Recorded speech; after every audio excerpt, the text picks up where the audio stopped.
The 80-20 principle is most often applied to productivity and success.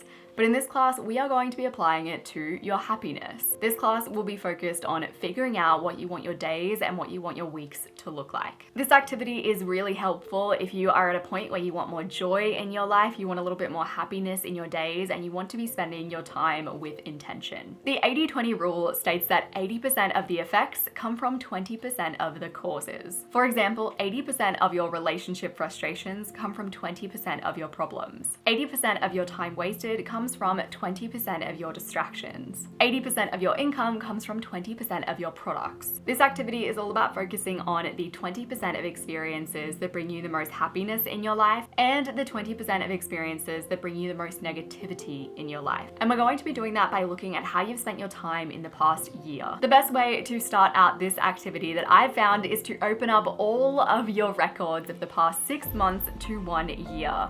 So that might include your calendar, it could include your journal, your diary, your planner, your social media feeds, or anywhere else where you might have recorded your life on a day-to-day basis. In front of you in your workbook, you're going to have 2 columns. You've got the positive and you have the negative.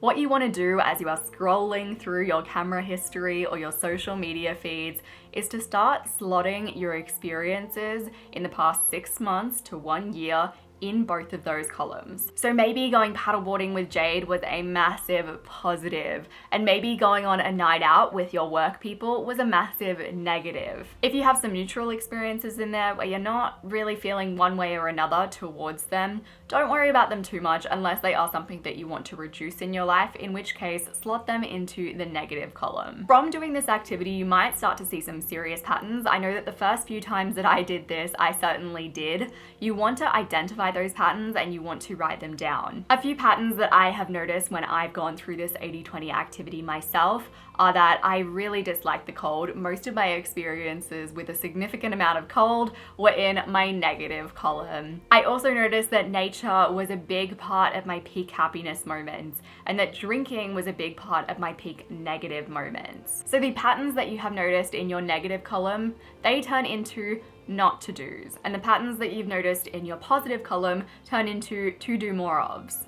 What I would recommend is after you have done your 80-20 analysis, you've written out your patterns, is to start messaging friends and making time to do those positive things in your life. This activity was actually inspired by Tim Ferriss, and he says it's not enough to just remove the negative. That just creates a void. Get the positive things on the calendar ASAP, lest they get crowded out by the noise that will otherwise fill your days. The next part of this is repeating the same process, but you're zooming in and you're focusing on your everyday habits, behaviors, activities, and commitments. Once again, if they are neutral and necessary, they don't need to be placed anywhere. If they're neutral but you want less of them in your life, they can be placed in the negative column. So in my positive column, I have small everyday habits like doing a daily tidy, drinking a big bottle of water in the morning, taking my vitamins. I also have bigger activities that tend to slip their way into my weeks.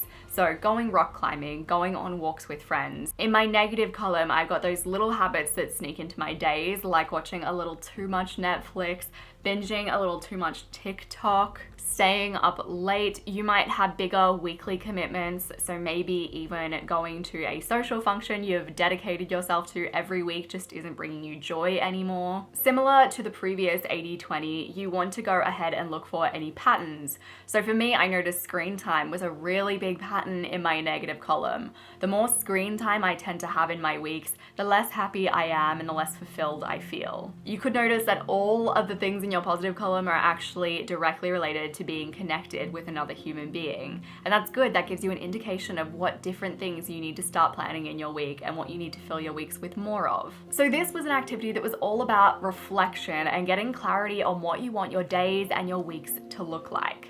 This isn't about taking a wild amount of radical action. You are not going to change your life after this activity, while it will reveal a lot to you about what you might need to change in your life. But what it will do is enter your subconscious and you'll start subtly working on these problems over time. If you want to take this a step further, you might want to pick 1 or 2 of these things and concentrate on bringing more of them or reducing them in your life. So you might have noticed that screen time was a huge pattern for you.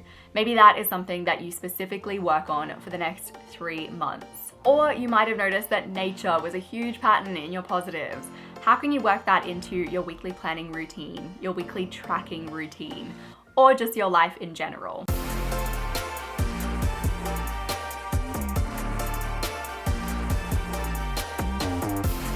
Thanks for watching. If you enjoyed this video, feel free to like and subscribe to stay up to date on all of our latest videos.